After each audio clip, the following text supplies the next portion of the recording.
नमस्ते, आप सबका स्वागत है आज के 5वें दिवस पे, जहां हम ग्लोरिया फेजी की पुस्तक बहाई धर्म एक परिचय से कुछ अंश पढ़ेंगे।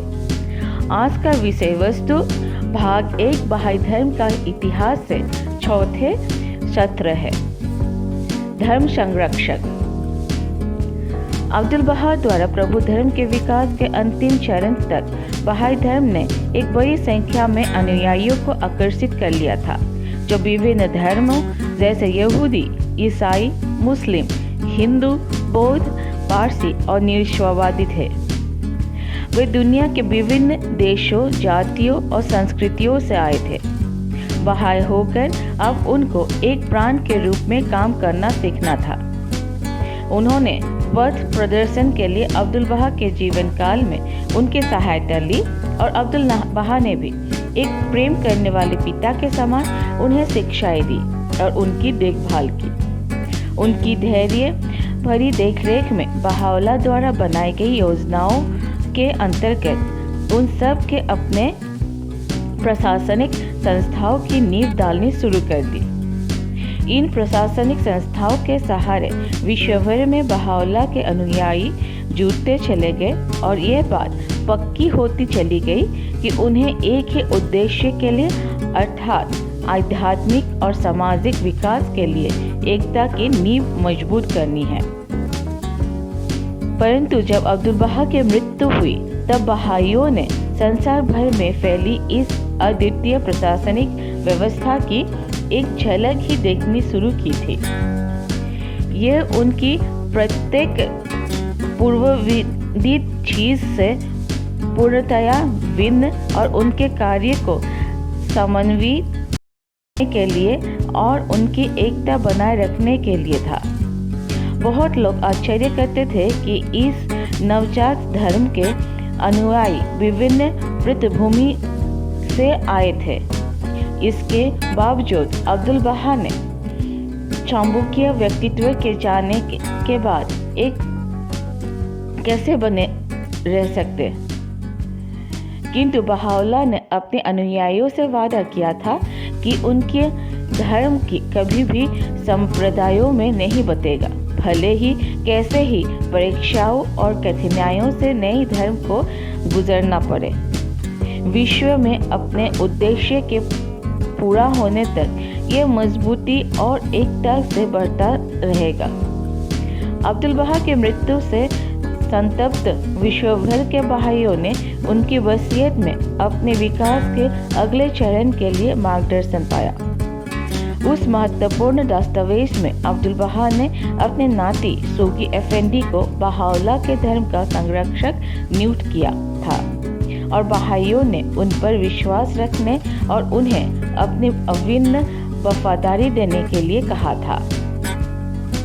धर्म रक्षक के 36 वर्षों के सेवा काल में दुनिया भर के बहाइयों ने उनके दिशा निर्देशन में कार्य करते हुए और परस्पर सहायता देते हुए पूरे विश्व भर में एक मजबूत आधार पर अपने प्रशासनिक संस्थाओं को स्थापित किया था।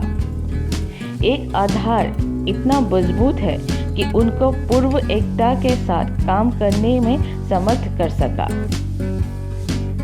सोगी एफएनडी का संबंध बाप और बहाओला दोनों से था। उनकी मां अब्दुल बहा की पुत्री थी और उनके पिता बाप के एक नज़दीकी रिश्तेदार थे। अपने बचपन में ही अब्दुल बहा के प्रति उनकी भक्तिपूर्ण समर्पण अत्यंत मार्मिक था। बड़े होने के बाद तो अब्दुल बहा ने आज्ञा पालन में उन्हें विशेष आनंद मिलता था। हालांकि पहले ही उन्होंने अपने संपूर्ण जीवन को धर्म की सेवा में समर्पित करने का निर्णय ले लिया था, किंतु अब्दुल बहा की वसीयत ने उनको चौंका दिया। तब वे मात्र 24 वर्ष के थे और अभी उन्होंने ये सोचा भी न था कि इस अत्यधिक महत्वपूर्ण उत्तरदायित्व के भार को उनके कंधों पर रखा जाएगा। वो पवित्र भूमि से दूर अभी पढ़ाई कर रहे थे। अब्दुल बहा की अचानक मृत्यु से वो टूट से गए और वसीयत तथा दस्तावेज से मिले असाधारण कार्य ने उन्हें हिला दिया।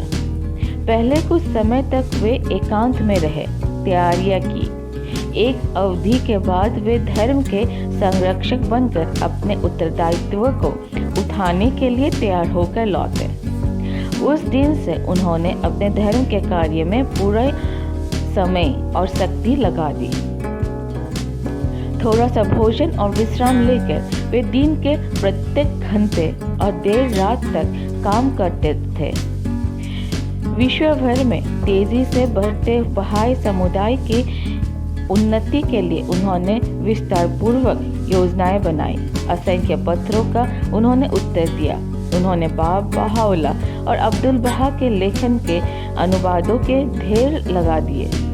इसके अतिरिक्त व्यक्तिगत रूप से उनके उल्लेखनीय पुस्तकें भी उन्होंने लिखी, जो उनके द्वारा संपन्न महान कार्य की अंजलि समान थे।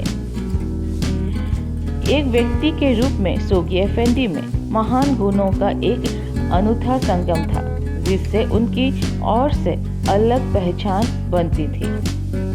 उनके सभी जानने वालों में इन्हीं गुणों के कारण महान प्रेम और प्रशंसा के भावों का उदय होता था। धर्म के संरक्षक होने के नाते उन्होंने बहाइयों का कठिन परीक्षाओं में नेतृत्व किया। उन्होंने बहाइयों की कठिनाइयों पर एक के बाद एक विजय पर विजय दिलवाई और अंततः धर्म की प्रशासनिक व्यवस्था संसार भर में दृढ़तापूर्वक प्रतिष्ठित हो गई। इसके द्वारा वे अपनी शक्तियाँ ईश्वर और अपने साथियों की सेवा में लगा सकते थे। इन्हीं संस्थाओं के द्वारा बहाई धर्म के अनुयायियों की एकता निश्चित हो गई।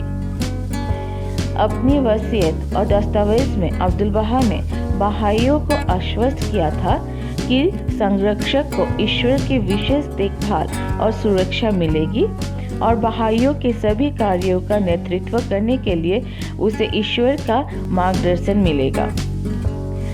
संरक्षकत्व के